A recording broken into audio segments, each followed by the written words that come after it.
This is a great moment of liberation for us. We're going to be back in charge, taking our own decisions, making our own laws, hiring and firing the people who pass them. And, you know, I hope we're going to have very strong, close, friendly relations with our immediate neighbours in Europe and with older friends on other continents. We're going to be a more engaged global country. OK, what about the Great Repeal Bill? Now, here we are going through this huge process, tens of thousands of bits of law and regulations being transferred into English statute, into English law. So much for the bonfire of red tape, so much for the bonfire of the quangos in terms of those EU institutions we're going to have to replicate to oversee some of these regulations. And what about the bonfire of the bureaucrats, the thousands of people who have been hired to negotiate all this?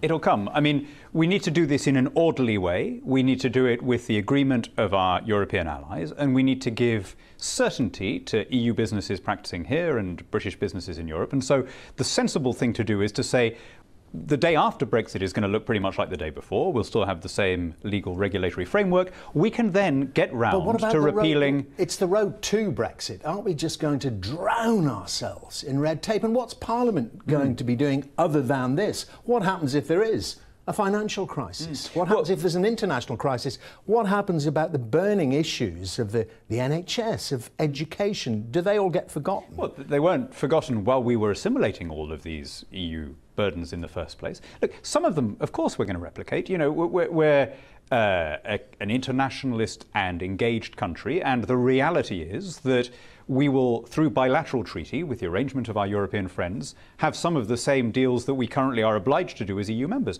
But equally, there are some costly and burdensome regulations that serve no purpose in this country that we can now scrap and as a result become a more competitive place and a more attractive place to do business. Yeah, but it turns out that Theresa May can scrap them without really discussing them with anybody because of this Henry VIII rule. I mean, is this what Brexit was about? Well, look, I don't think that there should be an attempt to use the repeal bill massively to change the kind of social structure of this country. Okay? I think that would be unfair.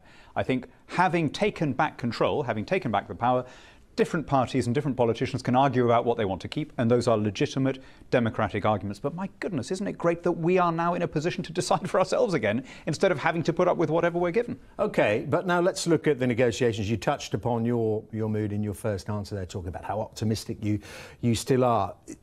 Is reality, though, now beginning to bite? I just want to put to you something that I just heard from Elmar Brok, who you know from, he's a fellow MEP. This expectation in the United Kingdom that German industry is going to put pressure on Angela Merkel to do a good deal, a good trade deal with the UK because it wants to sell its goods to the huge UK market, particularly the car makers. Well, he said, we understand that, but the single market comes first. In other words, they'll take a hit to preserve the single market rather than cut the UK a good deal. There's no conflict, there's no contradiction there. I understand that particularly people like Elmar Brok are very concerned about the political integration of the rest of Europe. Fine, good luck to them. We'll be wishing them well from the outside. But we're not asking for any favours in these trade talks. We're simply expecting that countries will act in their own national self-interest. Remember here, Dermot, that But their national self-interest is defined differently in different countries, isn't it? It's not necessarily about the economic bottom line. For the Germans, it's about, it seems, it's about the single market and the integrity of the European Union. Sure, but I mean, you know, we've made clear, Theresa May says every time she talks about this, we want a strong, stable, prosperous EU next door. We don't have any interest in undermining it, if only for the selfish reason that, you know, a prosperous neighbour is a good customer. So we have a direct, immediate interest in their success. But look, you know, it is clear. I mean, just to hammer this home, and you seem to be accepting it. You know, this is from the president of the VDA, the German Automobile Industry Association, Matthias Wissmann, saying the UK, of course, is an important market for us, but the EU market is much more important. If the EU were to fall apart, that would be a lot worse for our industry. They are prepared potentially to sell fewer cars. So we're all on the same side. We don't want the EU to fall apart, but we want free trade. And usually in a trade deal, the difficulty is what you might call the inertia bias. People have learned how to make a living out of whatever you're doing at the moment.